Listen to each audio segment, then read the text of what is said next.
ऐसे कोई भी ऐसा दिन नहीं जिस दिन बाबा साहब, उनकी विचार, उनकी प्रासंगिकता, उनकी जो सोच है वो हम सबको किसी न किसी रूप में रोज प्रेरित करता है और आगे बढ़ने के लिए एक प्रेरणा की स्रोत के रूप में, खास करके वंचित और दलित समाज से आने वाले लोगों को एक प्रेरणा के स्रोत के रूप में प्रेरित करते रहते हैं।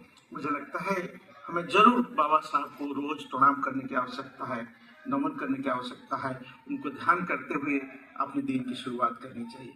दोस्तों, समय का पाबंदी है, मैं बाबा साहब की जो विचार है, खास करके डेमोक्रेसी की जो विचार है, उस पर जरूर कुछ बात रखना चाहूँगा, क्योंकि मैं इसीलिए डेमोक्रेसी की बात करना चाहता हूँ कि आज की जो टॉपिक है कि भारत के सामाजिक, आर्थिक, राजनीतिक निर्माण में डॉक्टर अम्बेडकर की भूमिका, इस प्रसंग में डेमोक्रेसी एक मजबूत कड़ी है, जिस कड़ी के आधार पर हम सामाजिक आर्थिक समानता और सामाजिक आर्थिक परिवर्तन और सामाजिक आर्थिक रूपांतरण ला सकते हैं।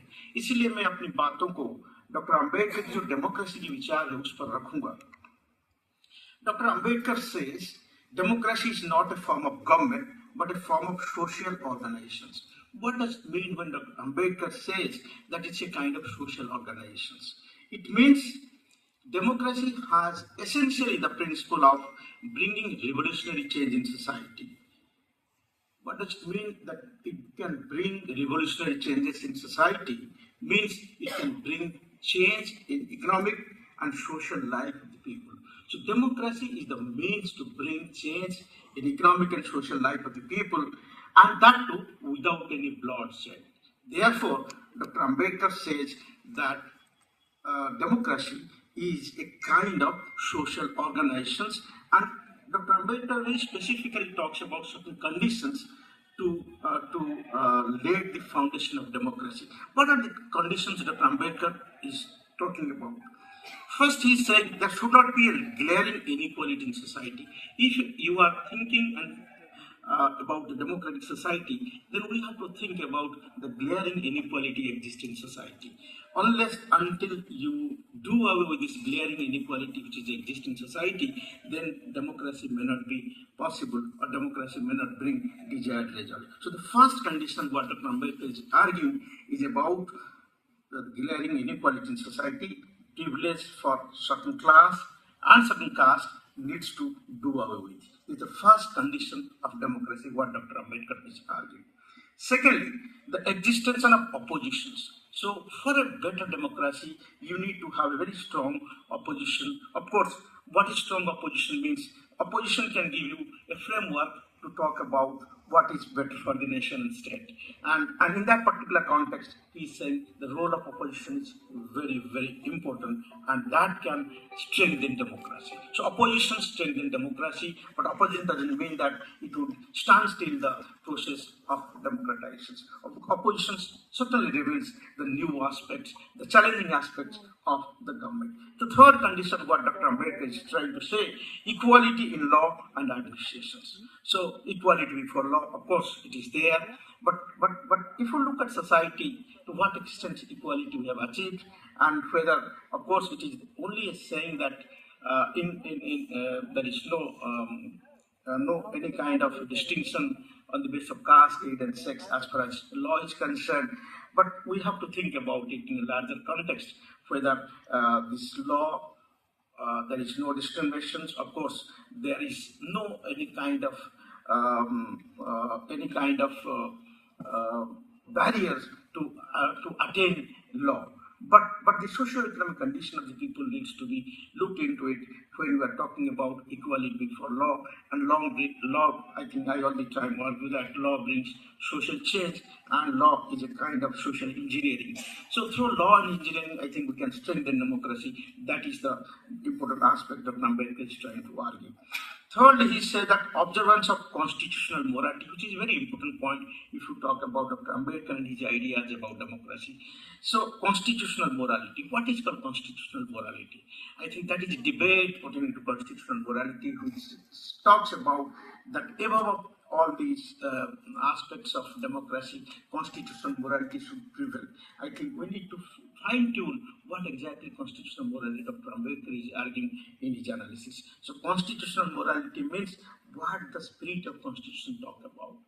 I think the spirit of constitution revolves around the notion of three jewels, what Dr. Ambedkar argues, that is called equality, liberty, and fraternity, wherein he focuses on equality. I think equality is the soul of democracy as far as Dr. Ambedkar is concerned. Then the fifth point, what Dr. Ambedkar talks about, is the no tyranny of the majority. So if it is a majority, it doesn't mean that they will behave in an autocratic manner. So no tyranny of majority. I think that is also another essential condition of democracy, what Dr. Ambedkar argues. Sixth point, what he says, that moral order of society. What is the moral order of the society? That means, Radhapal Mukherjee, a very learned sociologist from Lucknow University, he has talked about values and morality. So moral of society, moral and ethical aspect of society, what are the desirable aspect of society, समाज की जो वांछित इच्छाएं लक्ष्य हैं उसको हम मूल्य कहते हैं. तो अम्बेडकर को इसी सेंस में देखने की जरूरत है कि समाज की नैतिकता किस तरफ है और मोरालिटी और moral order of the society क्या है, और वो भी एक प्रकार की एसेंशियल कंडीशन है डेमोक्रेसी को स्ट्रेंथन करने के लिए. सो हमेशा हमें कहीं ना कहीं अपनी समाज की जो नैतिकता है, समाज की जो मानदंड है, उस पर बात करने की जरूरत है. The seventh point what doctor Ambedkar argues is about public conscience. So public conscience is I think the other day I was trying to talk about Amartya Sen. While talking about justice also, he talks about public conscience. So Ambedkar says it's a precondition for democracy. Public conscience is precondition for democracy. To strengthen democracy, public consciousness should be there. I think addressing all these issues, Dr. Ambedkar tried to talk about democracy. He said in Constituent Assembly that what are the essential aspects to maintain democracy. So he has given three important points to maintain democracy in society. The first is constitutional method. So constitutional method is the means to maintain democracy in society. Secondly, not to lay the liberties at the feet of a great man. So we should not bow before a great man, that he is the great man and he can only give us. So that kind of attitude is not correct as far as democracy is concerned. So therefore we need to be very, very critical as far as who is the great man and how we should and why we should not be bow before him. So not to lay liberties at the feet of great man. This is a very clear-cut message that Ambedkar gives. I think you all are wise enough to think what exactly Dr. Ambedkar is trying to argue by talking about not to lay liberties at the feet of great man. The third important condition, what Dr. Ambedkar says, make a political democracy social democracy. I think this is a challenge for all of us as a learned society members, that this particular program is organized on behalf of SCSC Teachers Association of Lucknow University. So I think our responsibility becomes much more greater in this particular context, how to transform political democracy to social democracy, which Dr. Ambedkar has vehemently talked about.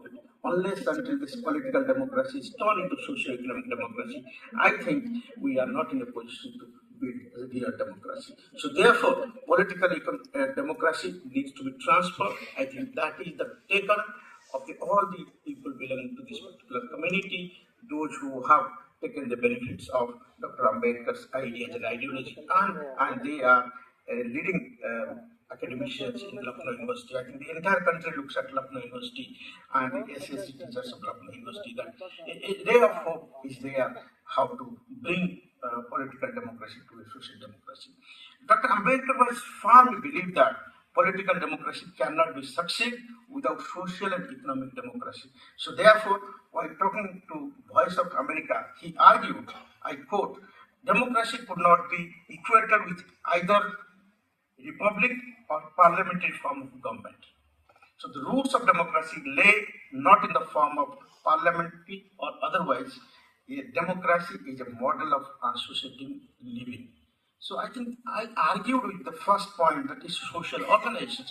In that particular context, democracy has to be seen that democracy is a model of associative living, that how we can live with each other, associated living is the essential principles of democracy, and that has to be maintained, by which democracy can grow, as a result of which we can have socio-economic and political development in our country. So the roots of democracy are to be searched in social relationship.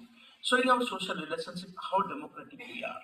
All the time talk to my students when I teach them that how do you look at society? Do you consider the other person sitting beside you is your brother and sisters? Of course, in our school prayers, we all the time say that no, I am an Indian and all the sisters, all the people of this country are my brothers and sisters. Are you really serious about it, or it's only a slogan which is there, which is recited in school? I think that essentially talks about to think that whether we should believe in model of associated living. So if you go by this associated living together and considering somebody with a social relationship and equating, and if you talk about Gopal Guru also has talked about that you consider human beings as human beings, whether you consider human beings as human beings or not, आदमी को आदमी समझो। क्या इस देश में स्थिति है? मुझे लगता है धीरे धीरे कहीं ना कहीं हम एक बेहतर जनतांत्रिक समाज की तरफ अग्रसरित हो रहे हैं, पर कहीं ना कहीं इसमें ये सवाल अभी भी खड़ा करता है हम लोगों के सामने कि एक व्यक्ति दूसरे व्यक्ति को किस हद तक अपनी भाई मानता है, किस हद तक एक इंसान मानता है और उस रूप में बिहेव करता है।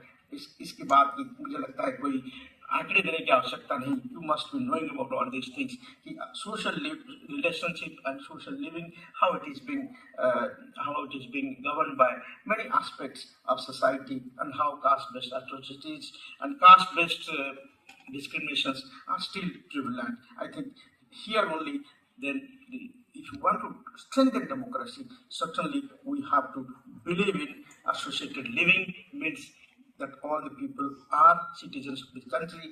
Unless until you have this kind of attitudes and feelings to our fellow citizens, I don't think we can bring democracy to a large extent. So therefore, the first taken for all of us today that we should try to assert ourselves. I think the Teachers Association has a very important role to play, that we must assert for our rights and we must talk that we are equals. You know, if you talk about 30 years back, talking about the caste identity, as a student who used to hide our caste, I think now the situation has changed. हम लोग आज अपनी जाति छुपाने की कोशिश नहीं करते, हम कहते हैं हम इस जाति के हैं. So we feel proud about the Chama is the great. No? These kind of slogans are coming up. So इससे लगता है कहीं ना कहीं हम जनतंत्र को लेकर और डेमोक्रेटिक जो प्रिंसिपल्स हैं उसको लेकर हम आगे बढ़ रहे हैं और एक बेहतर समाज बनाने के लिए बाबा साहब के दी हुई जो संविधान है हमें कहीं ना कहीं जरूर अग्रसरित करेगा. और इन्हीं सारी बातों के साथ मैं चाहता हूं कि आप सब मुझे ध्यानपूर्वक सुने. बहुत बहुत धन्यवाद. Thank you very much.